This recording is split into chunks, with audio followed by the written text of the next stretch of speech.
Welcome, horror hunters, crypt creepers, and scream queens. It is I, Gavin Tripplehorne, aka Ghoulish Gavin, once again hauling my ample frame out of the grave after an extended hiatus. There was a time when I was writing about lost horror classics and forgotten gruesome gems weekly on my website blog, www.gavinsgraveyard.com. But, as my daughter so lovingly reminds me, blogging is dead, and I need to move with the times. Now, I won't be performing any Ghoulish Gavin dance routines on TikTok anytime soon, but Elvira, my devilish daughter, bought me a microphone, signed me up to an RSS feed, and told me to get my horror voice back out there, before my endless diatribes about the best Freddy movies over dinner drove her out of the house. Life, it would seem, has a way of silencing you. It's hard to talk about fake monsters when real-life horrors come knocking at your door. Many of you knew my partner, Carol, from the incredible art she made for my website. She's the one responsible for making my profile picture suitable for human eyes. Her talent and verve for life were insatiable and addictive, and watching a debilitating illness strip everything away from her, I don't want to get into details. I don't want Carol's death to be the defining part of her life. She was my partner in horror, my muse. And with her gone, and a daughter to raise, it didn't feel right to put fingers to keyboard and write a post about who was the best on-screen Dracula. It's Christopher Lee, of course, no fangs about it. So instead I locked up the VHS script and concentrated on Elle, which, after 6 years of overparenting, has driven her to force me back into the crypt. And there's another reason, dear deadheads. A mystery is afoot. A month ago, an unmarked package turned up on my doorstep. No label, no return address. Inside was an old 16mm film can, rusted shut with age. The faded label reads, Mask of the Vampire, 1959. The problem is, that film isn't supposed to exist. And, most of all, this feeds my one true obsession, the life, career and disappearance of the forgotten horror icon, Viktor Crowe. But I'm getting ahead of myself. This is probably an odd way to start an episode, especially for new horror fans who've stumbled in here with no idea who I am.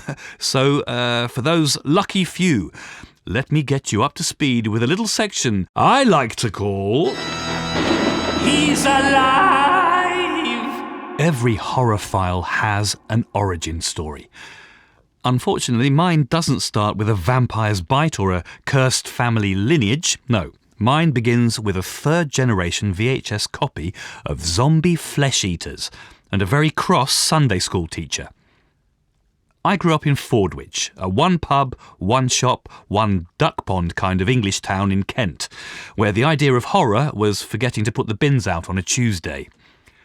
You might not be able to tell from my youthful tones, but I'm a man well past middle age and grew up in the 80s, a time of banned horrors and the video nasty. My parents were avid churchgoers and expected the same of their son, especially after losing my sister to pop music and the seductive eyeliner of Philip Oakey from the Human League. Horror films and VHS video nasties were considered the devil's work, a one-way cinema ticket to damnation, which, of course, made them irresistible. Quick dip into the ghoulish glossary here. Video nasty. In the UK, films are given an age rating by the good old British Board of Film Classification. UPG 12, 12A, 15, 18, and the dreaded X rating. But in the early 80s, when the world was changed by the invention of the VHS, a loophole was found. Films released on video could bypass the BBFC's review process. Films banned from cinemas could sneak straight into the hands of impressionable youth on VHS. The silver-haired horror, Mary Whitehouse, and the do-gooders of the NVALA, the National Viewers and Listeners Association, popularised the term video nasty. usually aimed at low-budget horror films. They compiled a list of films they claimed would deprave or corrupt individuals. These films are, of course, readily available now. A few recommendations from the crypt: Last House on the Left, The Driller Killer, I Spit on Your Grave, and the film that got me into horror, and a lot of trouble, Zombie Flesh Eaters.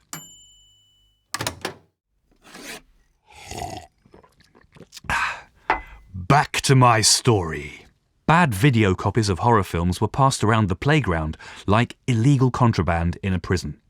It was thrilling to get your hands on a bootleg of the latest Halloween movie and then try to watch it through zigzag lines of wear and random foreign subtitles on a CRT. This was not the era of high-def 4K transfers, but I didn't care. I was an addict. I also liked to enjoy my horror in peace and wanted to recreate the experience of watching gore in the dark of a cinema, in a town where there was no cinema. So I hatched what I thought was an ingenious plan. By the age of 12, I'd outgrown Sunday school, but my parents still insisted I attend. The local schoolteacher, Miss Emery, trusted me enough to become her little helper, her assistant. She even gave me a set of keys to the tiny back room they used every Sunday, so I could arrive early and set everything up for the impressionable children of Fordwich. This usually meant wheeling out the TV and video player to show recordings of Songs of Praise. This TV was glorious, a 27-inch Sony KV-27 HFR, a monolithic masterpiece of analogue tech. Coupled with a Sony SLV-757UC video player, I had effectively found my own private cinema. Every Sunday, before Sunday school, I would arrive 4 hours early, contraband VHS in hand, let myself in, lock the door from the inside, close all the curtains, and watch cannibals, serial killers, zombies, vampires, and, I'll admit, a few very instructional Italian erotica. This was my mausoleum of the band. Away from my parents, away from the bullies, away from the teachers, all mine, until... You know what kills most dreams? Overconfidence. I'd been getting away with my little horror film ruse for over a year. My parents were delighted I was showing such an interest in the local church. Miss Emery was thrilled to get a lie-in on Sundays, knowing I'd have everything set up before she arrived. Me?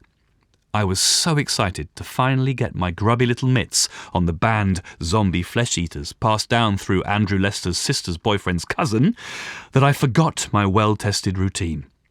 I arrived late, watched the film, and in my rush to get everything ready for Miss Emery, I forgot one crucial detail. I forgot to swap out Zombie Flesh Eaters for the Songs of Praise tape Miss Emery always played at the start of Sunday school. Do you know what the sound of 30 children and one schoolteacher screaming in unison sounds like? I do. My private cinema was shut down. My parents' disappointment hardened like concrete. The town labelled me a freak. The church decided I was a soul not worth saving. My solace, my constant companion, the thing that pulled me through those dark days? The same monsters, serial killers, and horror auteurs that had got me into this mess in the first place. They never judged me, never scolded me, never crossed the street to avoid me. Mary Whitehouse was right. These video nasties had corrupted me. The only difference was, I didn't see that as a bad thing.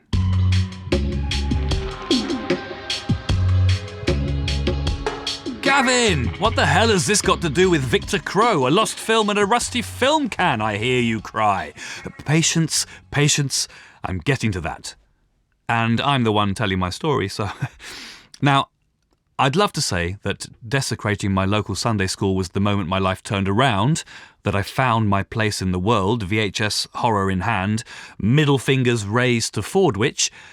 But the truth is, it took a few years, and a lot of bad haircuts to find my people. By my mid-20s, I had a badly paid job, a well-curated horror collection, and the growing suspicion that I was going to spend the rest of my life alone. You know, the kind of existential dread you can only experience in your 20s. This all changed one rainy day on Southend Pier. I was attending a small horror film festival, hoping to find someone with the skills, money and talent to turn my, quite frankly, awful horror script into the next killer franchise. It never happened. But what did happen was that I sat next to a cute girl at a screening of Hammer's Dracula AD 1972. I was about to lean over and whisper, "Did you know this was the first time Lee and Cushing reprised their roles as Dracula and Van Helsing since 1958's Dracula?" When she said, "This film is god-awful. Drax should have stayed dead after he was struck by lightning in Scars of Dracula." I was immediately besotted. I'd found the Tiffany to my Chucky. Carol was an artist and former hippie who found more to love in the folk horror of The Wicker Man than the peace and love her commune preached. Two lost souls connecting over a shared love of gothic monsters and the obscure work of one Viktor Crowe. Viktor Crowe? Wait, what? Who? I'm getting to him, don't you worry. He's very important, trust me. Now, me and Carol's relationship wasn't like a Richard Curtis film. It wasn't a grand romance. We simply loved and understood one another, the good and the bad. We never got married. Neither of us believed in institutions. And anyway, we were bound by something far, far greater than matrimony, our combined horror film collection. VHS tapes had been replaced by DVDs, and together, Carol and I had raised a collection worthy of the British Library. We saw it as horror preservation. Some of the classics never made it to digital format, and our VHS copies became more of an archive than a collection. We'd unwittingly become custodians of horror. Carol encouraged me to start Gavin's Graveyard and blog about all these horror films that were falling through the cracks as the internet and the digital age took flight, leaving the analogue world behind. And one name in particular kept appearing, or rather disappearing: Viktor Crowe. Or as Carol liked to call him, the man who vanished. Vanished, vanished, vanished, vanished. Christopher Lee, Peter Cushing, Vincent Price, Bela Lugosi. Each a horror legend, each remembered for their iconic roles and classic films. But have you ever heard of Viktor Crowe? Probably not. His film catalogue remains unavailable. The titles do not appear on any official databases. Actors and crew who are said to have worked on them are either missing, deceased, or deny the films even exist, as if Viktor Crowe's legacy has been purposefully erased, and the people silenced. In his heyday, the 1960s and 70s, Viktor Crowe was a horror auteur, as crazed and meticulous as Stanley Kubrick, with the artistic sensibilities of Andy Warhol, all drenched in the bloody excess of giallo and the gothic grandeur of Hammer. Viktor was director, producer and actor. Many saw him as a troubled genius. Most described him as a cursed, controlling arsehole. What little we know comes from decomposing film reels, faded posters and half-remembered screenings. Over a lifetime, I've pieced together the 10-film run of Corvus Call Pictures, Viktor's production company, from the gothic elegance of 1959's Mask of the Vampire to the unfinished, poetic fever dream of 1975's City of Woe. What I've uncovered is a legacy that should not be forgotten, but one that was buried on purpose. To what end? And what of Viktor Crowe himself? A man once seen on the arm of every scream queen during the height of the British horror renaissance, vanished. A man who played many monsters, performing the greatest disappearing act since The Invisible Man.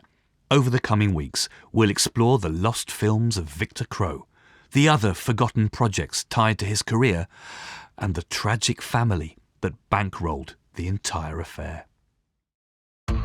So, Crypt Keepers, join me next time as I exhume this horror mystery and dig further into the elusive Viktor Crowe.